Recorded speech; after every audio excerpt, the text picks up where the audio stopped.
د ټولو نه اول خو زه دلته راغلي خپل شاعرانو مشرانو ته ډېره زیاته شکریه ادا کوم د دې ته هرکلی ویم خوش امدید ورته ویم چې ستاسو په وجه باندې د اګریکلچر یونیورسټۍ هغه تللي رونقونه چې دی واپس بیا بحال شو او د هغې نه بعد د اګریکلچر یونیورسټۍ او د اګریکلچر یونیورسټۍ نه بهر د ټول کیمپس تمام یونیورسټو ملګرو ته خوش امدید ویم د دې شکریه ادا کوم چې په دومره لنډ تنګ وخت کې زموږ په دې پروګرام کې شرکت وکړو او موږ له ټایم راکړو دې ته ټولو ملګرو ته به زه د شعر مشرانو او همزولو ورونو ته ډالۍ کړم او د قدرمندو میلمنو ته چې هر کله راشئ ستړي مه شئ په خیرونو راغلی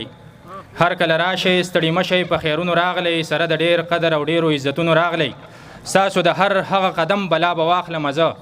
ستاسو د هر هغه قدم بلا به واخلم زه زموږ محفل ته چې په کومو قدمونو راغلی ډېره مهرباني والسلام بسم الله الرحمن الرحیم انتہائی معزز احمد علی عاجز صاحب ادی مشاعره صدر حسین احمد صادق صاحب اماد نظامی معتمد اسلامی جامعہ طلبہ یونیورسٹی کیمپس پشاور د مختلفو تنظیمونو مشرانو او دلته کې په دې پینډال کې ناز زما خوږو طالب علمانو ورونو السلام علیکم ورحمت الله وبرکاتہ د ټولو نه اول خو زه د خپلو ټولو میلمنو د ټولو په سټیج ناست خوږژبو شاعرانو او دلته کې په دې پینډال کې ناست د اسلامي جامعه طلبه په دعوت باندې راغلي شرکاو ستاسو ډیره زیاته شکریه ادا کوم ستاسو مننه کوم سره سره زه د اسلامي جامعه طلبه اګریکلچر یونیورسټۍ ټول ټیم ټول تنظیم ته په دې بهترین په دې شاندار د مشاعرې په انعقاد او په دې بهترین انتظاماتو باندې راجی تحسین پیش کوم اسلامي جامعه طلبه د ټیلنټډ سټوډنټ لپاره د ټیلنټ ایوارډ شو انعقاد کی چې د هغو حوصله افزایي وشي او دا شان د شعر او شاعرۍ سره د شوق او د ذوق لرونکو دپاره د داسې مشاعرو انعقاد کوي خوږورونو د تیرو 2 کالونه د ملک ټول تعلیمي ادارې تقریبا دا بند وي هر طرف ته مایوسي وه بېچیني وه د دې مایوسۍ نه او د دې بېچینۍ نه د راوښکلو دپاره اسلامي جامعه طلبه ستاسو دپاره د دې مشاعرې انعقاد کړی دی خوږورونو د شعر او د شاعرۍ د اهمیت نه بالکل انکار نشته دې په خپل ځای باندې خپل اهمیت دی خپل افادیت دی نو د مخکې به د مشاعرو انعقاد چې کوم دی دا به صرف د باچاهانو د نوابانو دپاره د هغو محفلونه به او محدود محفلونه به او په هغې کې به محدود خلک و نن سبا دا محفلونه چې کوم دي دا عام شوي دي او زموږ کوشش دی چې دا محفلونه نور هم عام شي موږ په دغې سلسله کې ستاسو د خوښې او ستاسو د خوښې د شاعرانو د اورېدو لپاره موږ د دې مشاعرې انعقاد کړی دی تاسو د خپلې خوښې شاعران واورئ او دا شاعران چې کوم دي د ملک او د حالات دا په شاعرۍ ژبه کې تاسو ته وړاندې کړي ملګرو پرېږدئ د بې مخو د مزاج خبرې زموږ په سر باندې د قام ذمواري پته ده جزاکم الله خیر صادق دا مقام د بل انسان په نصیب چرتا ته ګوره لور په لور او کور په کور د محمد صلی الله علیه وسلم دغه دواړه مې د یو وجود حصه ده که لر ته غاړې وځم او که بر ته غاړې وځم خاموشه دومره تنګ د زندګۍ نه یم راغلی په نه خبره جنګ کوم شر ته غاړې وځم کل کائنات کې ګرځي څوک چې په سواد کې ګرځي مننه کل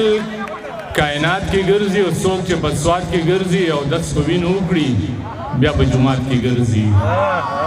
او دا شاعران چې د جانان جانان ستاینه کوي دا شاعران چې د جانان جانان ستاینه کوي په دغه یو لفظ کې بلا بلا لفظونه پټ دي د چا چې موږ یو نظر لیدو پسې ړانده د هغه خلکو تا ته انتظار د بنجاري یو څو د دنداسې ډکي او مات بنګړي پراته دي یو څو د دنداسې ډکي او مات بنګړي پراته دي تیر شوي چېرته اوس په دې لار د بنجاري چې پیسې نه وي او په هغې کې یې دوکان ته بوځم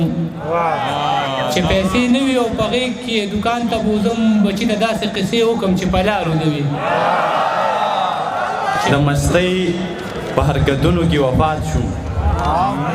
د مستۍ په حرکتونو کې وفات شو، یو بنګړی و مدجونو ټیل کې مات شو، هر یو ښکلي په خیرنو لاسو صرف کړم، مین نشومه د میا کلي خیرات شو. د ټول عمر بیمار چې په یو نظر رغیږي، ارمان زه هغو سترګو وجلی یم چې ولې.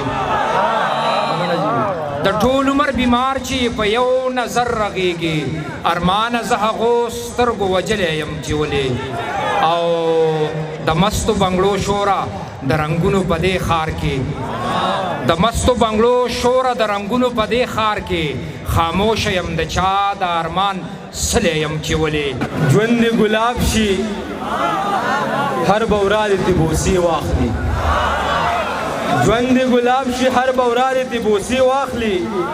مینه دې عام شي میینان دې مزي واخلي. ژوند دې ګلاب شي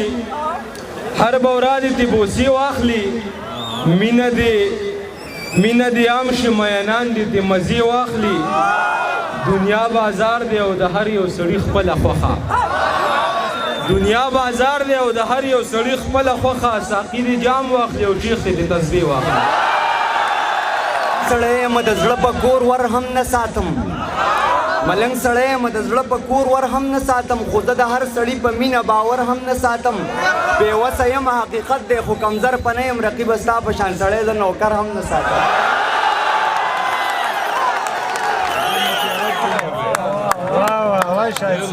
ما د راز خبره ستا په حواله کړه، خوشبویي مې د هوا په حواله کړه، واپسي به یې په نظر درکومه، واپسي به یې په نظر درکومه، تا چې ما ته کومه سا په حواله کړه. په قبر ډیوه مه بله وه داسې وکړه، زما په قبر ډیوه مه بله وه داسې وکړه، زما د فکر نه خپل فکر له رڼا یوسه. ګي لکه مجبوره کونډه ښځه، زندگی لکه مجبوره کونډه ښځه، ګرځوي را ګرځوي سړی په سپکو، د جازونو او ټینکونو کار تمام شو، مولا جان کابل ګټلی په ټوپکو. ځکه بېواره بې اختیاره یا قربان کومه، زه چې دیدار په تخیل کې د جانان کومه، داسې بې ځایه مین شوی یم باور دې وشه، داسې بې ځایه مین شوی یم باور دې وشه، لکه ګرجه کې د جومات پر ځای اذان کومه. ته زما د کام په غم غمجن نه یې او تا سره په دې کې متفق نه یم، او ته راته سپین سترګې وایې وایه، خو زه سپین سترګې یم خو منافق نه یم. ته زما د کام په غم غمجن نه یې او تا سره په دې کې متفق نه یم، او ته راته سپین سترګې وایې وایه، خو زه سپین سترګې یم خو منافق نه یم. که کردارونو ته یې ګوري نو بیخي صفر دي، خو د خبرو ورله غټ غټ کتابونه ورځي. اذان کولی شي حاجي امامتي هم کوي، منیر له هم د آخري 10 سورتونه ورځي. له داسې ځایه راغلم چې په دې دنیا جنت و، له داسې ځایه راغلم چې په دې دنیا جنت و، نخترو چنارونو کې بېدې یخې چینې وې. او له داسې ځایه راغلم چې په دې دنیا جنت و، نخترو چنارونو کې بېدې یخې چینې وې. او عجز ومه ای خانم له خطا نه په دې راغلم، عجز ومه ای خانه له خطا نه په دې راغلم، بندي شوم ګیرېدمه ستا د زلفو سلسلې وې. ما چې په کوم جرم کې وجنې دا مې نه دی کړی، چې مې اقرار کړی هغې کې بری شوی یم. ما چې په کوم جرم کې وجنې دا مې نه دی کړی، چې مې اقرار کړی هغې کې بری شوی یم. او زه د رښتیا اخبار سحر مې هیڅ څوک نه قبلوي، زه د رښتیا اخبار سحر مې هیڅ څوک نه قبلوي، دروغ خرڅېږي دې بازار کې تر دې شوی یم. ای ساده بوده زړګیا په ما ګران لیونیا، په قرار شه چغې بس کړه، په ژړا مې مجبور نه کړې، چې زما کله یادېږي، چې زما کله یادېږي.